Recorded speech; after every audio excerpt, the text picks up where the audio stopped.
بالله من الشيطان الرجيم بسم الله الرحمن الرحيم رب اشرح لي صدري ويسر لي أمري واحلل عقدة من لساني يفقهوا قولي.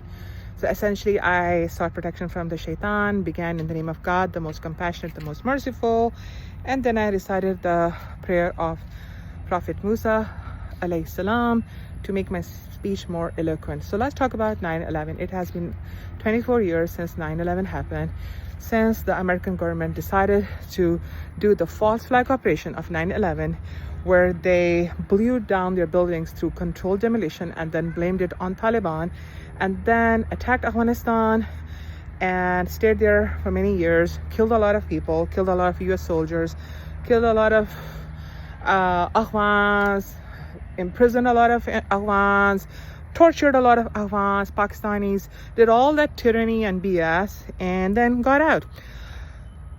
So let's talk about it. So first of all, the evidence. Let's talk about the evidence. So what if the evidence was that there was this suitcase that was packed by one of the hijackers, and that was the only bag that did not get on the plane. Everything else got on the plane, but that bag didn't. And what did that bag had? Oh, that bag had a suitcase packed for afterlife with 72 versions. It also had a flight manual. Who packs a flight manual in their checked-in bags? And then it had a list of supplications. Even though the previous night, the same hijackers, they were at a strip bar and they were partying with strippers, but then, they had a suitcase filled of clothes for afterlife with 72 versions.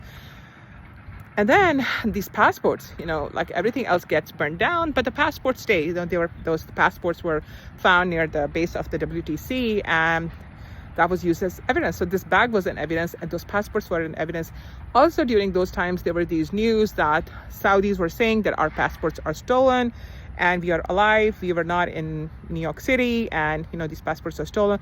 Also, there was this French news where they did an aerial image of the Pentagon, and they said that this damage to the Pentagon is not, it does not agree with the size of a plane and all that stuff.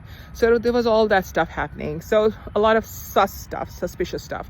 Anyway, I soon joined Architects and Engineers for 9/11 Truth, and you guys should go and check it out too. And for me to sign their petition, which asks for an independent investigation into 9/11 happenings, I had to give them my degrees. So I give them my degree for bachelor's in electrical engineering, master's in biomedical engineering, PhD in biomedical engineering, and I give them all those degrees, and then I could sign as an engineer asking for an independent investigation into the happenings of 9/11.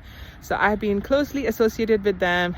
I don't do a lot of stuff where they go and talk to different engineering organizations. I wish I could do that, but I just kind of post any news that come up, and I have a Quora page on that, and you guys can also check their individual pages, Architects and Engineers for 9/11 Truth, Richard Gage 9/11, and they're having a conference right today, Turning the Tide, and a lot of people are attending. American senators, they are attending. So yeah, people are finding out that 9/11 was a false flag. It was done by the US government. And just before 9/11, why did they do 9/11? Well, because there was these negotiations about oil that were happening between the US officials and Afghans, and they failed. They were meeting in Houston, the Exxon officials and other people, and those talks failed, and Afghans were threatened that they are going to be carpet bombed. And this you could find in the news item, but slowly and gradually they have been cleaning these news, so you can't find these news about these, the carpet bombing threat, or the suitcase filled with, for the afterlife with the 72 versions. What a BS. Anyway, so, and then they went to Afghanistan to build the TAPI pipeline, the Turkmenistan, Afghanistan, Pakistan, India pipeline. A lot of Americans are not aware of it, but it's a common theme. Americans do not do their homework. They just rely on CNN. They want to just turn on CNN and watch. They don't think much, but alhamdulillah, the tides are turning, as the conference says. And Americans are discovering that, yeah, there's a lot of lies that were spoken to Americans about 9/11 and to the world. And it totally demonized us Muslims. It created a time for Muslims where just Muslims were considered the enemy of America. And a lot of Muslims were discriminated against. They were, the crimes were committed against Muslims. Even to this day, now people have stopped saying it, but whenever the name of Islam would come up, there was like, oh, I knew everything about Islam when I saw 9/11. So this was a very common slogan. So it really affected our lives. In fact, that is one of the reasons I became a chaplain. So I was an engineer. I have all these degrees in engineering, but I switched to Islamic chaplaincy just because I was in the public realm, always talking about Islam, and I wanted to get some more formal education, and that's why I got my graduate certificate in Islamic chaplaincy. I also have a Master of Arts in Religious Studies, and I focus on Islamic studies and Christian-Muslim relations. Okay, and let's talk about Osama bin Laden. So Osama bin Laden was actually a CIA person. He was called Tim Osman, and sorry to burst your excitement bubble, but most of the videos that you guys saw about Osama bin Laden are not about him. He died pretty soon because CIA met him sometime in July 2001 in a Dubai hospital. He had a kidney issue going on, so there's a high chance that he was dying at that time, or he just died soon after. So he was not the person who conducted 9/11.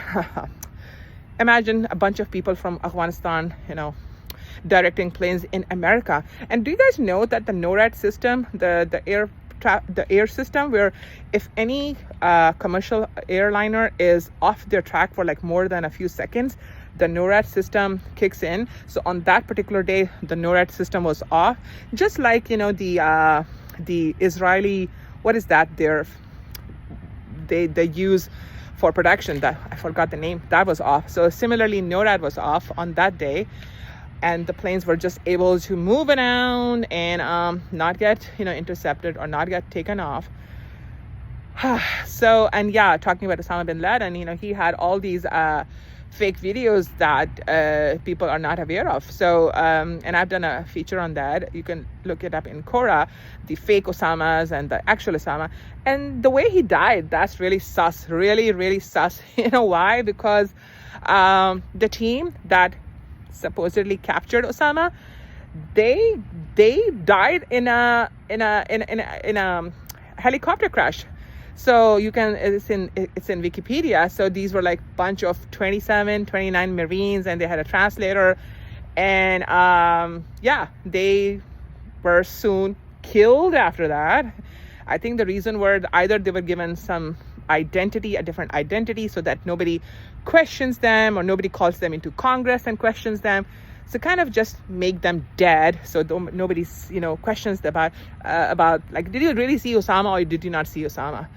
So yeah, so a lot of BS going on since September 2001, and now this genocide is happening, and Americans are again duped about it, that this is a war against Hamas, even though Hamas has been given $2.2 billion after October 7th. I'm not talking about the money given before October 7th. And US aid has also been funding Al-Qaeda, ISIS, Boko Haram, Al-Nusra, all the Islamist organizations that you can think of. US has been paying off. So basically, the theme of USA-Israeli treachery is that they're going to create these people, the Muslim patsies. These are generally just poor, dirt poor, Muslim or non-practicing Muslims, criminals, and they get paid to act the role of Islamists. I do this for the sake of Islam, Allahu Akbar, and they do all this BS, and they get paid. And then the the Americans, they're like, oh, Islam is so bad, that is so bad, and then they do that stuff. So yeah, it's time on this day, 9/11/25. My request to you, the non-Muslim Americans, please open up your eyes. Please open up your eyes and stop believing in all these false flags. And it's not at the international level these false flags are happening. A lot of the false flags that happen inside USA through FBI are also false flags. That New Orleans thing, the Las Vegas one. I did a feature on the Las Vegas first. You could not find a single drop of blood in that area where that concert was. Anyway, you guys have to open up your eyes, and you guys have to start looking at what the US government is doing. And you have to stop looking at Islam as the threat to America. Islam is not the threat of America. Muslims, as you could see from the Doha thing, the Hamas is not capable to protect themselves where they are based. So how can they come to USA and shoot down a person with like perfect marksmanship and not get captured? So yeah, a lot of BS happening, and stay away from that. Insha'Allah. Allahu Akbar. Allahu Akbar means God is great. It's not a nefarious slogan. We say Allahu Akbar all day long. Allahu Akbar, Allahu Akbar, Allahu Akbar, Allahu Akbar. God is great, God is great. Because we love God. We follow God. Yeah, Muslims love God, follow God. That's why we say Allahu Akbar. Not for the sake of blowing ourselves up, not for the sake of blowing anybody off. And the Islamists that you see saying Allahu Akbar, is basically they have been set up because they have to give some quick evidence of they are Muslims. So Allahu Akbar is their favorite style of being a patsy, because you have to give some evidence. Okay, you guys listening? Okay, Allahu Akbar.